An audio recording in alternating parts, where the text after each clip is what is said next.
Alrighty, everybody. Let's take a quick look at this game I just finished up a few minutes ago. I wanted to show up for two reasons. Number one is the opening. Number two is the closing, or the end game. Um, I want to kind of skip through a few interesting things in the middle that happened. I'm not going to talk about them because I don't want this video to be 8 hours long. I want to make it quick, fast, talk about the opening, talk about the ending. All right, so this is how the opening goes. My opponent led off with an e4 pawn. Well, we have several responses to e4. Knight f3, and then we decided to go knight c6. Standard opening. My opponent went for Ruy Lopez. We know what to do in Ruy Lopez. I like this a6 pawn push. My opponent went for the exchange. In the exchange variation, we know, or we've talked about, we capture from the inside out. It's one of the few times we do that, and there's a reason for it. And this game demonstrates the reason for that. My pawn is undefended, so my opponent captured it. Free pawn for my opponent, right? Not exactly. So this is why when the queen comes out, it's attacking both pieces. The best course of action for white is just to retreat. Black will capture back the pawn, so back even in material. It comes with check, so my opponent has to do something. Either move the king or defend with the queen. Those are the only two valid moves. Typically, you'll see this. So now you're even in material. White's king is exposed in the center of the board, cannot castle. Black could castle, but both players have a lot of development to go. The game is slightly in black's favor, but there's still a ton of game left to play. That's the best course of action. What actually happened? My opponent went for a different tactic. He castled. Now, this is also intriguing because I took the knight, so I am now up a piece for a pawn. This is a poison pawn. Do not take this pawn. So my opponent makes a knight move. This knight is rotating around to pressure my queen. If I were to capture this pawn, notice this alignment issue. I'm dropping a queen. At the best case scenario, I'm trading my queen for a rook. Worst case scenario, I just flat out drop a queen. So don't do this. This is one of the dangers of queen in line with king. Now, luckily, I didn't do that. My opponent played knight to the wing. Oops, excuse me. My opponent played knight to the wing, and I said, you know what? I need to develop. I am looking at developing my knight to e7, immediately removing this potential for a pin. So that's the goal right now, is to remove the potential for this pin before this pawn disappears. So I want to put my knight on e7, maybe put my bishop here on e6. My dark square bishop is going to get out involved in the game somewhere, but I said, you know what? I'm up in material. I'm just going to make an exchange. So I made a trade, rotated my knight up. Now I can capture this pawn. My opponent puts their rook in front of my queen, but I'm not pinned, so I get the heck out of Dodge. So that is the opening. It's a variation on the exchange version of the Ruy Lopez. It just demonstrates both the positives and negatives, right? When you make the exchange variation, you capture with the D pawn away. This is a poison pawn for white. They captured it. I got my queen up. I was able to, in this case, I was able to get a whole knight out of the picture. So I have a knight for our pawn exchange. So I'm up material. Now I'm going to kind of skip through some of this middle game really fast because it was interesting and I made some dubious choices, but my opponent is doubling up on this knight. I go ahead and get my bishop involved. Notice it's defended. My opponent is now attacking this pawn. I do have it defended, but I decided to go ahead and castle. My opponent's castled. I'm castled. No risks of a rook coming down. My opponent sacrifices here. Okay, so now I'm up 2 pieces for a pawn. Okay. I don't know what that risk was for. So now I'm up 2 pieces for 2 pawns. I'm putting my bishop along here because I'm threatening checkmate. My opponent has a free knight.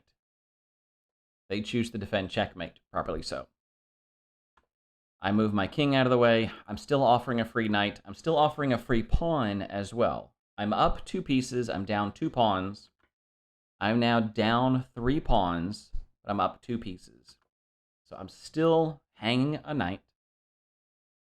I'm looking for checkmate still. My opponent captures. So now I'm up 1 piece. Oops, here. Better hand. I'm up 1 piece, but I'm down 3 pawns. So a piece for 3 pawns. Dubious, but possible. So I feel like I'm still in the game. I feel like I'm still okay. I am threatening checkmate. My king is a little iffy. My opponent has a ton of pressure coming down, but I have defenses, right? So I've got enough defenses that if I have to hide, I'm okay. My opponent rightfully defends checkmate again. At this point in time, I decide to go for a queen trade. Notice it moves this rook off of the this doubled file. Now we're into kind of the, oops, sorry about that, phone buzzing. Now we're into kind of heading towards an endgame. Again, I am up a piece. I'm down these 3 pawns. We're okay. I get my rook ready to infiltrate. My opponent is starting to pick up. I defend. My bishop is going to pick up a pawn. So now I'm only down 2 pawns. There's a danger here, but I see a tactic. So earlier, my bishop was defending my pawn. So why can't my bishop defend this pawn? Probably should have left my bishop there the whole time instead of using the bishop to go after the... I should have used the rook to go after the pawns instead of the bishop, but okay. I give up this pawn for a tactic. Remember when I said that bishop could defend?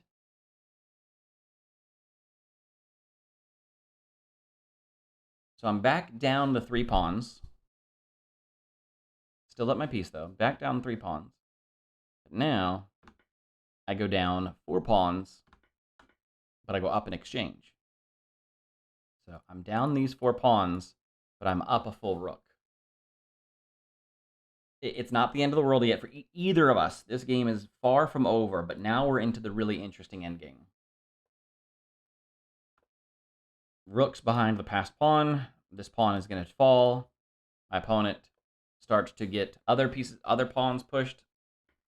Make a quick trade. So now my opponent is 3 pawns to a rook. I feel very much good. I feel very much good.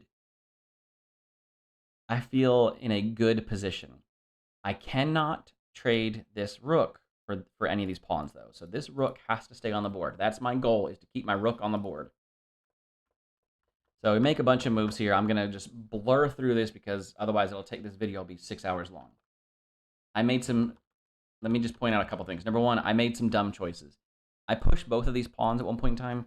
Don't do that. It was unnecessary. My king does a great job of defending him. So I could have, pushed him up a little bit, but my king does a better job defending him than they do on their own, right? These are undefended, isolated pawns. I do not need to be throwing him down the board like that. Dumb move. What I need to be doing is slide my rook up, attack the base of the pawn chain. When my opponent moves it, slide my rook over, because even though they're going to start defending it, I can get behind the other base of the pawn chain. So that's what I should have done. I should have gotten involved here. Either way, my opponent moved. I should have gone here. So this is what I should have done here. My opponent defend, get behind. Now this pawn chain is going to fall. So my opponent would try to get their king involved in the game, or maybe push a pawn. But either way, it's too late. I still have time to get over and save the queening square. That's what I should have done.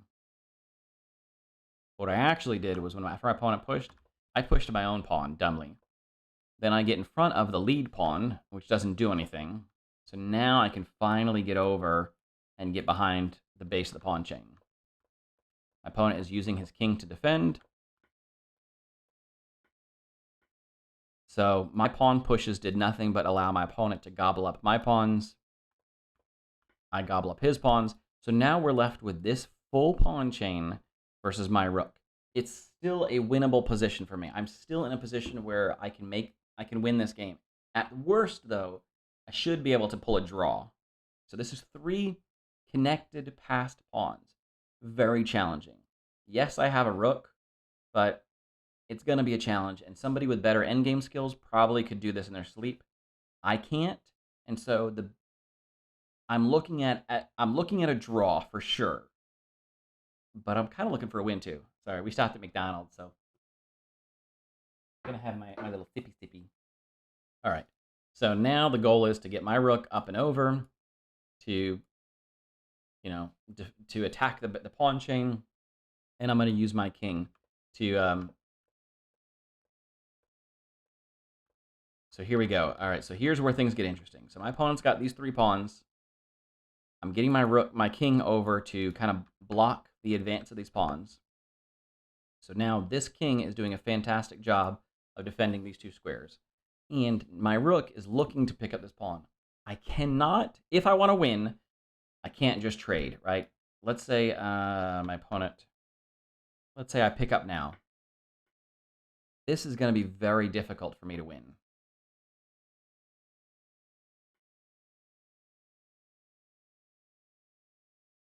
See what I'm saying?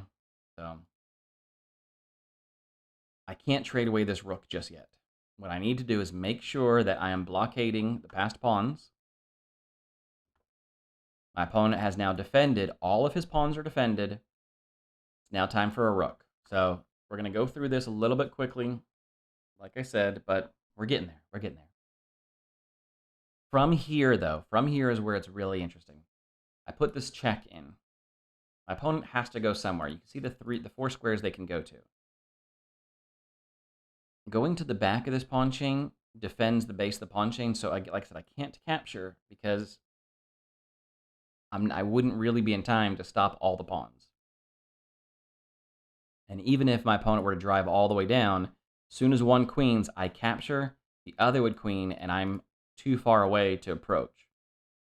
So if my opponent defends, it's a challenge, but it's still doable.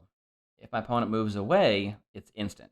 Let's talk about what happens if my opponent moves and defends. Well, I just slide up in between. Now my king is preventing my opponent's king from getting involved. Any one of these pawns push, I can pick it up. And a pawn push like this, I can pick it up and still get, no, I can't. And still get my rook down in time to defend. See what I'm saying? So I'm safe here. Delete all those. If my opponent pushes back, I can take away these squares. No, I can't pick up anything yet, but my king is defending the rook. So I can pick up the base of the pawn chain, and my opponent cannot take the rook at this point in time. That's the important part. So when my opponent moves, even if they're defending their base of their pawn chain, I can infiltrate, and now my king is my other attacker, and so I have 2 attackers, only 1 defender. The king cannot stop that. My opponent decided to move one of the away squares, which just made it a little easier for me. I just grabbed the base of the pawn chain. Now it's 2 unconnected passed pawns. It's just a matter of scooping up.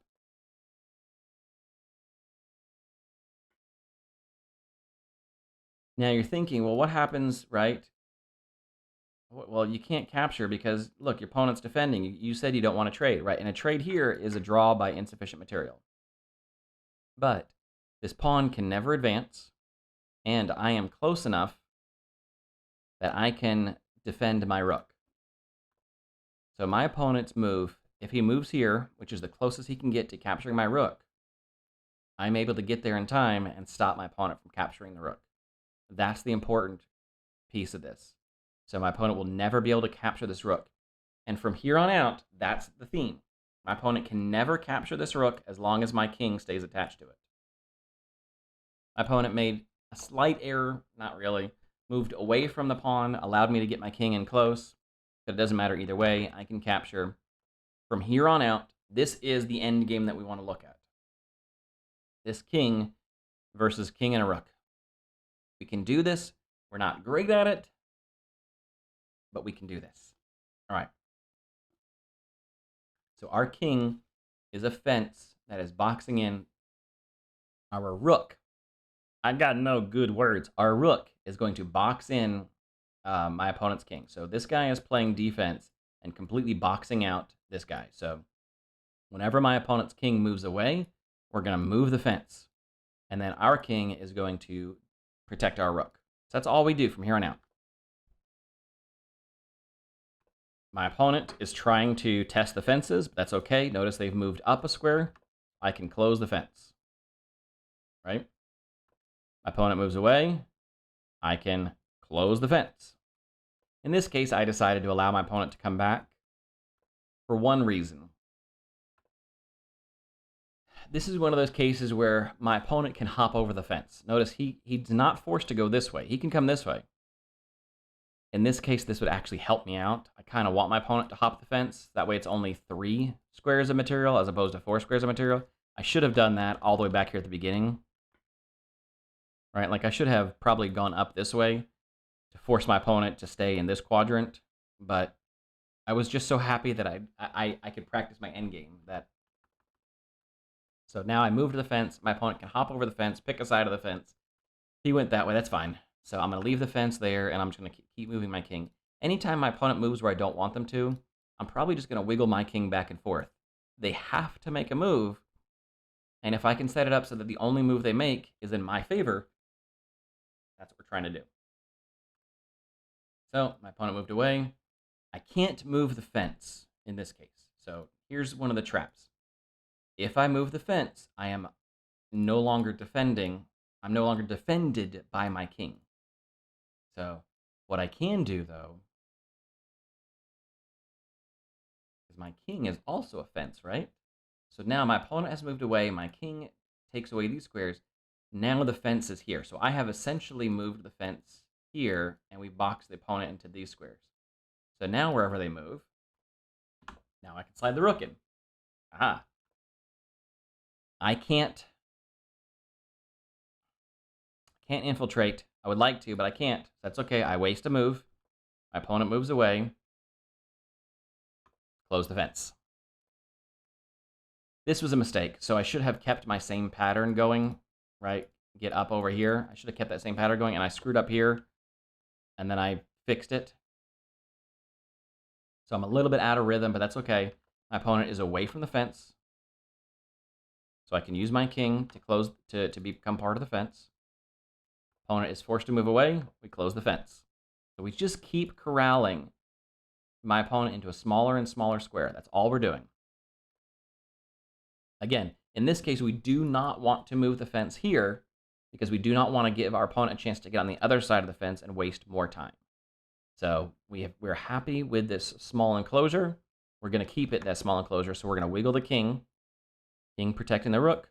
My opponent is forced to make a move, either one of those 2 directions, realistically. Close the fence. So we just keep shrinking and shrinking and shrinking the available space for my opponent. Here is where it gets a little tricksy.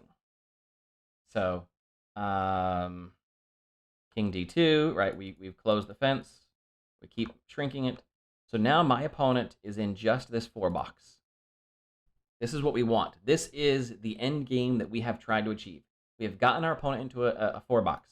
Notice they are free to move anywhere they want in that 4 box. There is no stalemate. So we don't have to worry about our opponent sneaking in a stalemate and pissing us off that we had a win and we threw it away on a draw. A draw is still good, but a win is better. This is where I screwed up. So the rest of my million of moves is me fixing my screw up. But from here, it is now white's turn to move. White can move anywhere inside this 4 box, but only inside that 4 box. My king is cutting off. My king is this side of the fence. Notice this king cannot approach anymore. It's stuck in this 4 box. My rook is cutting off this whole, right? So king is this side of the box. The rook is this side of the box. And the 2 literal screens of the board are the other 2 sides. What I should have done from here, the rook is still cutting off this whole wall. That's what we want. From here, my opponent has a few choices. If my opponent were to move here, this is the easiest of them all. We take opposition. Remember opposition? Right. Now my opponent only has one square they can move to. They cannot go down the board. They cannot approach this way. They can only go into the corner. That's checkmate. All right. So from here, let's see. What did I do? Yeah. So from this 4-box, my opponent went here.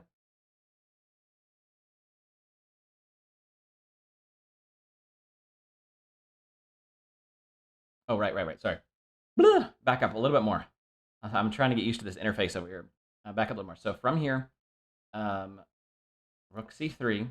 My opponent is cut off into this 4-box. They can go anywhere in this 4-box they want.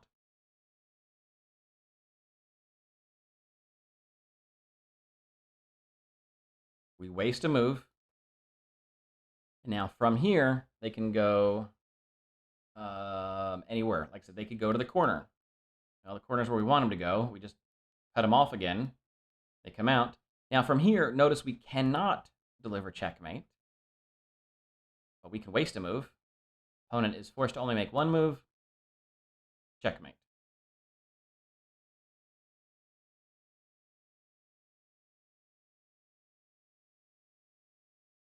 We slide away.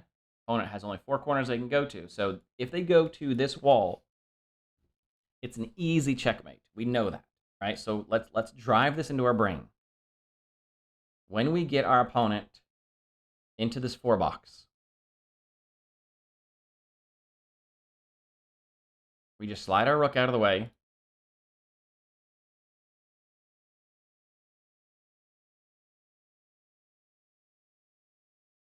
Waste a move. And now they can go to any one of these 2 squares. If they pick this square, we close the fence down. Opponent is forced only one move. And we deliver checkmate. Opponent makes a move. Slide the rook out of the way. If they go into the corner, we again slide here. My opponent waste a move. They are forced to go into the corner. We deliver checkmate. All right, now the tricky one. Slide out of the way. Opponent has 4 choices. The tricky one is what happens if they go here. All right, it's a little tricky. In this case, notice our king cannot approach to close down the fence like we want. And uh-oh, what happens if we come here? Now our king is blocking our rook from delivering checkmate, right? This is the tricky one, so we got to study this one a little bit. So the opponent has a few moves. First off, if the opponent moves here into opposition, we have checkmate that way. Because again, this king is delivering a wall, so this is like a back rank checkmate, right? We slide here. Our opponent can go into the corner. Man, we would really like to have that opposition where we could slide. Oh, we can just take the opposition this way. Now the opponent can only move. We waste. Back into the corner. Checkmate.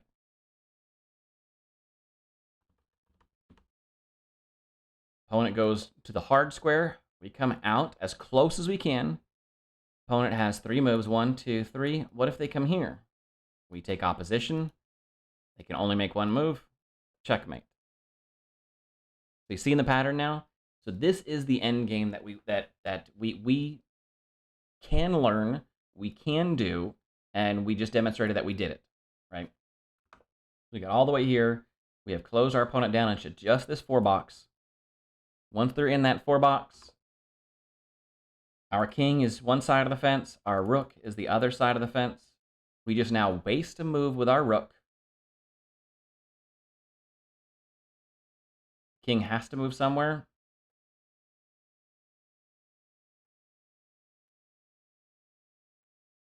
Right, this is the best they could hope for.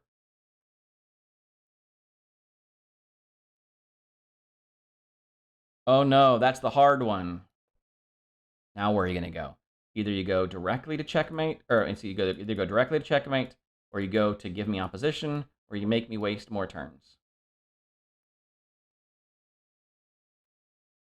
Right?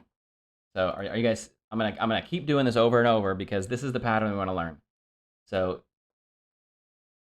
We've now driven our opponent into a 4-box. We slide out of the way. We keep this wall, right? This rook can be anywhere on this wall. And this rook is the wall. Now, if the opponent goes here, opposition. Opponent is forced to move into the corner, checkmate. You're in the 4-box. We slide our rook. Opponent goes into the corner. Take opposition. Aha! Waste a move. Only available move, checkmate.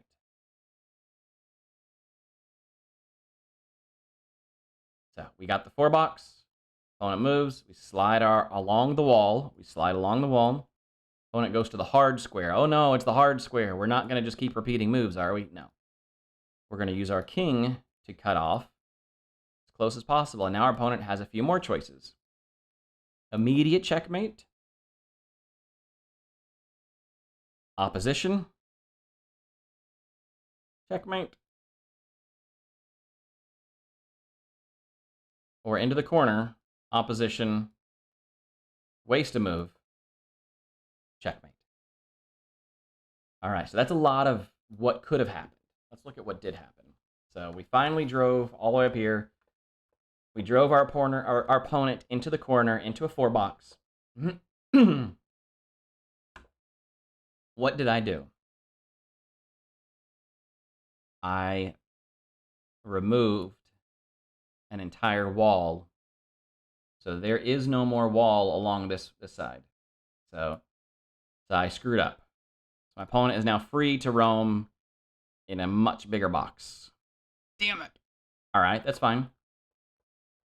So this is me trying to figure it out.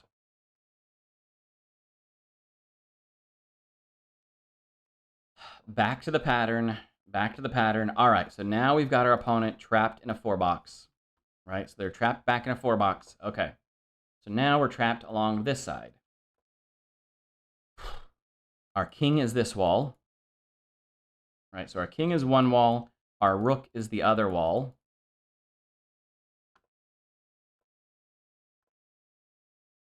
In this case, my opponent went into the corner. Into the corner, we know what that means. Instant checkmate.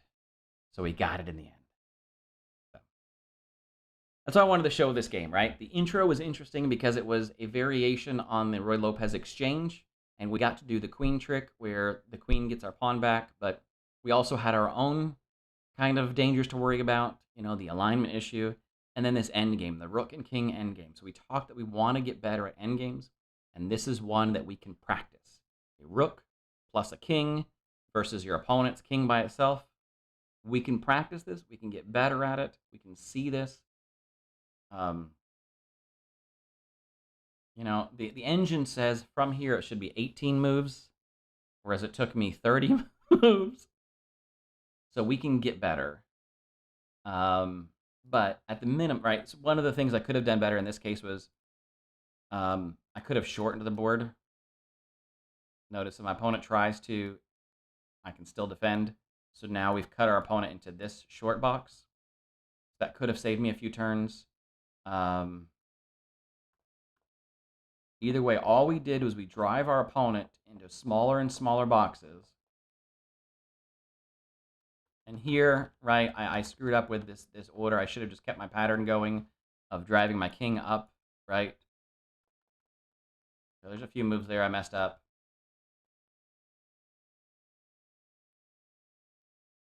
From here, we've driven our opponent into a 4-box. What do?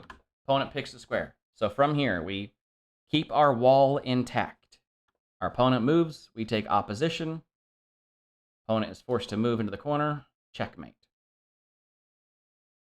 Or we slide our rook. Opponent moves up, the hard one. That's okay. We can just use our king to blockade again. Opponent is forced to move. Checkmate. Or they're forced to move into the corner. We take opposite, or not opposition. We take up our position again as our wall. Opponent is forced to move. We waste a turn. They go to the corner, and then we checkmate. We can do this, right? We can do this. In fact, we did it. Took us a little, but we did it, all right? So I encourage you to go out there, play some games. Hopefully you end up in a Rook and King endgame and you know how to win it. If you end up in a draw, it's not the end of the world, right? It's still a draw, still a good thing. But now you've got another tool in your toolbox. Go out there, figure out how to end up in a Rook and King endgame, and drive your cattle into a small box and then checkmate them. All right, guys. Y'all have a good one.